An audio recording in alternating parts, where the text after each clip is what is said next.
Hello friends, welcome to my YouTube channel. आपका स्वागत है इंग्लिश विद तनु में। आज हम आपको कुछ वोकैब कराएंगे। जैसे हमारा फर्स्ट वोकैब है इम्बेलिश। इम्बेलिश इम्बेलिश एक आपकी वर्ब है जिसका मतलब है सजाना, सजावट करना, बेहतर बनाना। इम्बेलिश का अर्थ हुआ सजाना, सजावट करना, बेहतर बनाना। तो आप ध्यान रखेंगे to make something more beautiful by adding something या डेकोरेशन टू इट। किसी भी चीज़ को और सुंदर बना देना किसी चीज़ में कुछ ऐड करके या उसे डेकोरेट करके। इसका हम यूज़ कैसे करेंगे? जैसे ceiling was embellished with flowers and leaves. Ceiling was embellished with flowers and leaves. Ceiling क्या होता है? जैसे आपने सुना है सीलिंग फैन होते हैं, तो हमारा छत का वो हिस्सा सीलिंग कहलाता है अंदर की तरफ। Ceiling was embellished with flowers and leaves. दूसरा एग्जाम्पल देख लेते हैं। He could not resist embellishing the story of his accident a little। देखिए यहाँ पे आया है embellish का मतलब डेकोरेट, की सीलिंग डेकोरेट कर दिया है विद फ्लावर्स एंड लीव्स, ठीक है। और यहाँ he could not resist embellishing the story of his accident a little। इसका मतलब हुआ कि उस मान लो आपके साथ कोई एक्सीडेंटल कोई प्रॉब्लम हो या आपके साथ कुछ घटित हुई हो घटना, और आप उस स्टोरी को बताना चाहते हैं कि मैंने स्कूटी इतनी स्पीड में चलाई और मैंने उससे स्कूटी कुदा दी, बाइक कुदा दी किसी चीज़ पे, तो आप उसको इम्बेलिश करेंगे, मतलब उसमें मिर्च मसाला लगाएंगे। He could not resist embellishing the story of his accident a little. उससे रहा नहीं गया अपनी स्टोरी को मिर्च मसाला लगाए बिना जो उसके साथ घटित सिचुएशन थी। तो यहाँ पे इम्बेलिशिंग का मतलब आया है मिर्च मसाले की तरह। आइए नेक्स्ट देखते हैं। अब इम्बेलिश के हम सिनोनियम्स देख लेते हैं। देखिए एक कॉमन है आपका डेकोरेट, सबको पता है, 5वीं क्लास का बच्चा भी बता देगा कि डेकोरेट का मीन्स क्या होता है, सजावट, सजाना।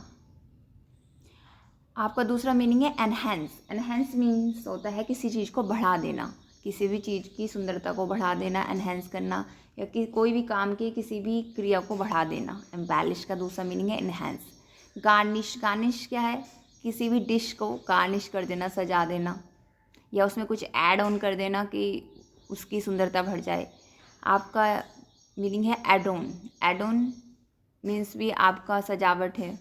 एम्पलीफाई, एम्पलीफाई मीन्स भी किसी चीज़ को बढ़ा देना, उसकी कुछ ऐसा कर देना कि उसकी सुंदरता बढ़ जाए। जैसे एम्पलीफाई हमेशा, जैसे एम्पलीफायर सुना होगा ना, साउंड से रिलेटेड होता है। साउंड को बहुत ज़्यादा लाउड कर देना जो सुनने में और वो अच्छी लगे। जैसे मान लो आप गिटार बजा रहे हैं और आपके उस साउंड को लाउड स्पीकर से लगा कर सबको सुनाई दे रहा है, तो वो क्या है? एम्पलीफाई कर देना। ऑर्नामेंट्स, ऑर्नामेंट्स किस काम आते हैं? आभूषण, साज सज्जा के लिए। तो ऑर्नामेंट्स मीन्स भी इम्बेलिश हो गया, सजावट करना या सजाना। डेक, डेक इम्बेलिश का अर्थ है, डेक मीन्स होता है सजाना, और डेक का दूसरा अर्थ भी है जिसे हम कहते हैं जहाज की छत। तो आप ध्यान रखेंगे।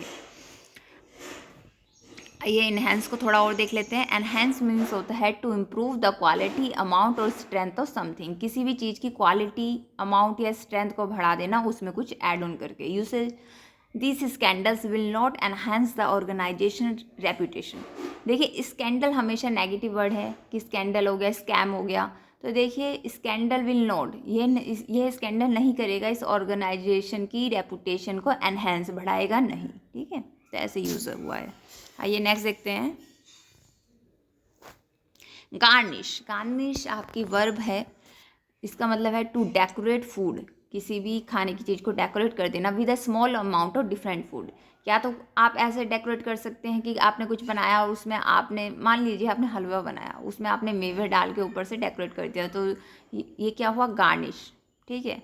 आपने 2 समोसे बाज़ार से खरीदे, ऐसे नहीं कि आप खुद ही बनाएंगे, आपने खरीदे, एक पे आपने तरह तरह की चटनी सॉस लगा दी, रेड ग्रीन, तो ये आपने गार्निश कर दिया, और एक को आपने सिंपल छोड़ दिया, तो आपने जो डेकोरेट करा वो है गार्निश, सजा देना। एम्पलीफाई, एम्पलीफाई मीन्स होता है to increase the strength of a sound, make a louder. किसी भी चीज़ की साउंड को इंक्रीज कर देना उसे लाउडर बनाने के लिए।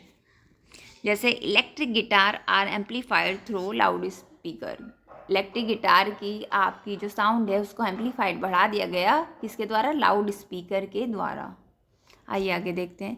सेकेंड एग्जाम्पल देख लेते हैं एम्पलीफाई के लिए। To amplify is also to add to the information given something. भाई ये म्यूजिक के रूप में यूज़ नहीं होगा, इसका दूसरा मीनिंग है to amplify is also to add to the information given in something. Amplify किसी चीज़ की इंफॉर्मेशन में कुछ बढ़ोतरी करना। मान ली कोई रिसर्च हुई है और आप अब दोबारा कोई रिसर्च कर रहे हैं कुछ साल बाद, तो आपकी जो नॉलेज गेन हुई है आपने उस प्रीवियस रिसर्च में ऐड ऑन कर दी है, तो वो टू एम्पलीफाई हो गया। This study amplify earlier research.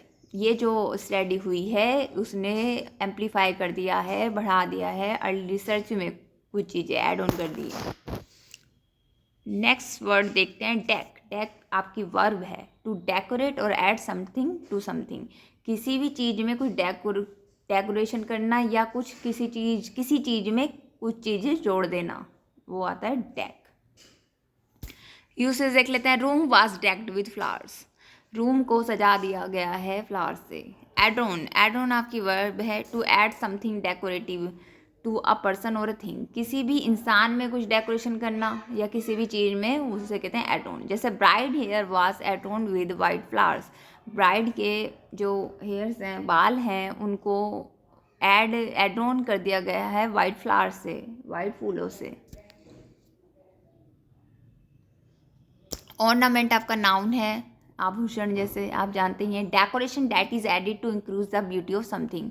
कुछ ऐसी सजावट जिससे किसी भी चीज़ की ब्यूटी इंक्रीज करी जा सके। आपका नेक्स्ट वर्ड है कैप्रिजन। कैप्रिजन आपका नाउन और वर्ब है। कैप्रिजन नाउन कैसे है? A decorative covering for a horse.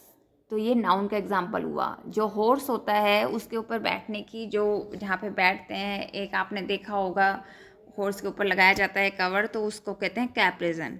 और वर्ब कैसे यूज़ करेगा? To provide with or as if with a rich ornamental covering. उस चीज़ को सजाना, घोड़े को उसके ऊपर जहाँ बैठते हैं लोग, उस चीज़ को वहाँ उसका जो लगाते हैं उसको भी कैप्रिजन कहेंगे। To provide with or as if with a rich ornamental covering. I hope आपको हमारा वीडियो अच्छा लगा होगा। Please like, share and subscribe my channel. Thank you friends, please subscribe my channel.